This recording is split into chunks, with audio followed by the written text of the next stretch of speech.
امام التابعین حضرت سیدنا سعید بن مسیب رحمہ اللہ ارشاد فرماتے ہیں کہ حکیم لقمان علیہ الرحمہ نے اپنے بیٹے کو نصیحت کی کہ جب بھی کوئی مصیبت پہنچے تو اسے اپنے لیے بہتر جان کہ میرے لیے اس میں بھلائی ہے، اسی میں بہتری ہے۔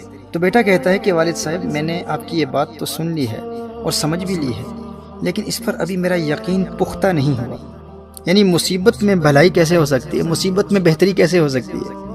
بیٹے کے یقین میں پختگی پیدا کرنے کے لیے دونوں باپ بیٹا اس حوالے سے وقت کے نبی سے رہنمائی حاصل کرنے کے لیے طویل سفر پر روانہ ہوتے ہیں۔ کئی دن رات سفر جاری رکھا، راستے میں ایک ویران جنگل میں داخل ہو گئے۔ شدید گرمی تھی، کھانا پانی بھی راستے میں ختم ہو گیا، خچر بھی تھک چکے تھے اور پیاس کی شدت سے ہانپنے لگے۔ تو دونوں باپ بیٹا خچروں سے نیچے اتر آئے اور پیدل ہی چلنے لگے۔ اب اچانک بہت دور ایک سایہ اور دھواں سا نظر آیا، تو حضرت حکیم لقمان علیہ الرحمہ نے گمان کیا کہ وہاں شاید کوئی آبادی ہے، تو اسی طرف چلنے لگے۔ راستے میں بیٹے کو ٹھوکر لگی اور اس کے پاؤں میں ایک ہڈی اس طرح گھسی کہ پاؤں کے تلوے سے پار ہو کر ظاہر قدم تک نکل آئی۔ اب حضرت حکیم لقمان علیہ الرحمہ کا بیٹا درد کی شدت سے بے ہوش ہو کر زمین پر گر پڑا۔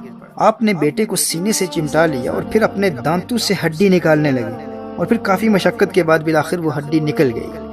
اب حکیم لقمان علیہ الرحمہ کا بیٹا شدید تکلیف میں اپنے والد سے عرض کرتا ہے کہ آپ نے تو فرمایا تھا کہ ہر مصیبت میں بھلائی ہے، ہر مصیبت میں بہتری ہے، لیکن ابو جی اب دیکھیے کہ میرے درد کی شدت کو دیکھ کر آپ کی آنکھوں میں بھی آنسو آ گئے ہیں۔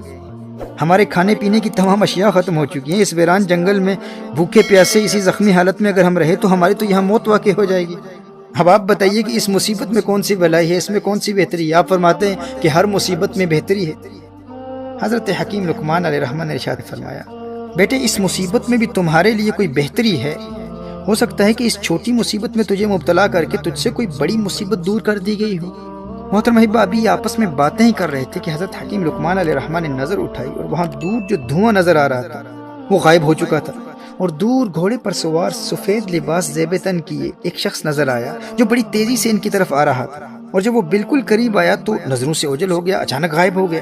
اور پھر ایک آواز آئی کہ میں جبرائیل ہوں اور مجھے صرف انبیاء علیہم السلام اور مقرب فرشتے ہی دیکھ سکتے ہیں۔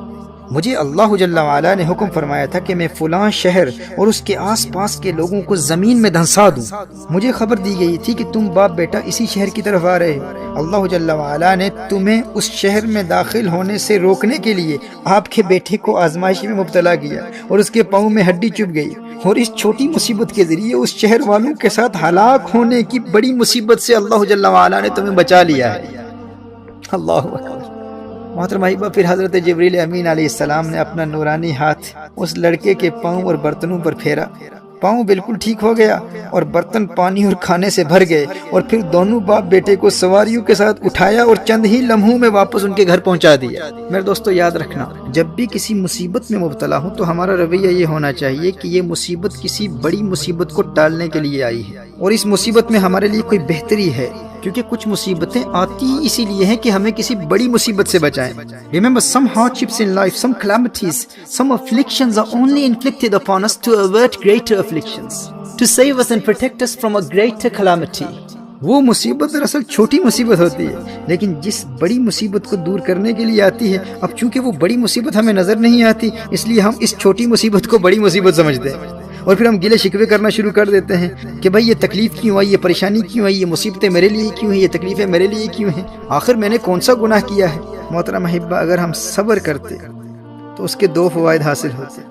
ایک یہ کہ اللہ جل وعلا ہمیں اس آنے والی بڑی مصیبت سے بھی بچا لیتا، اور صبر کی برکت سے یہ چھوٹی مصیبت بھی بالآخر دور ہو جاتی۔ جیسے حضرت جبرائیل علیہ السلام نے ہاتھ پھیرا اور لڑکے کا پاؤں بھی ٹھیک ہو گیا، برتن بھی کھانے اور پانی سے بھر گئے، اور سواریوں سمیت باپ بیٹا عافیت سے گھر پہنچ گئے، اور اس شہر میں عذاب میں مبتلا ہونے والی بڑی مصیبت سے بھی اللہ جل وعلا نے بچا لیا۔ کیوں؟ کیونکہ حضرت لقمان علیہ السلام نے اپنے بیٹے کو صبر کی تلقین کی، کہا کہ بیٹے اس میں بھی کوئی بہتری ہے، اس میں بھی تمہارے لیے کوئی بھلائی ہے، ممکن ہے کہ یہ مصیبت اس لیے آئی ہو تاکہ تجھے کسی بڑی مصیبت سے بچا لے۔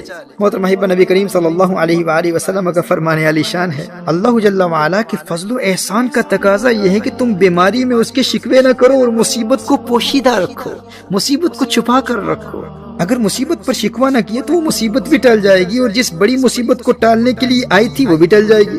محترم احبہ، اگر ہم مصیبت پر گلے شکوے نہیں کریں گے، if we stop complaining about afflictions and hardships in life, اس کا فائدہ کیا ہوگا؟ وہ مصیبت بھی ٹل جائے گی، اور جس بڑی مصیبت کو ٹالنے کے لیے آئی تھی وہ بڑی مصیبت بھی ٹل جائے گی۔ ایک روایت میں آتا ہے کہ اللہ جل وعلا انسان کو ایک چھوٹی تکلیف دیتا ہے، لیکن بندہ جب اس چھوٹی تکلیف پر شکوہ کرتا ہے تو اللہ جل وعلا اس شکوے کی وجہ سے اس بندے کو بڑی تکلیف میں مبتلا کر دیتا ہے۔ یعنی پہلے وہ تکلیف چھوٹی تھی، لیکن اس نے شکوہ کیا، اس نے گلہ کیا، تو اللہ جل وعلا نے اس شکوے اور گلے کی وجہ سے ایک بڑی مصیبت میں مبتلا کر دیا۔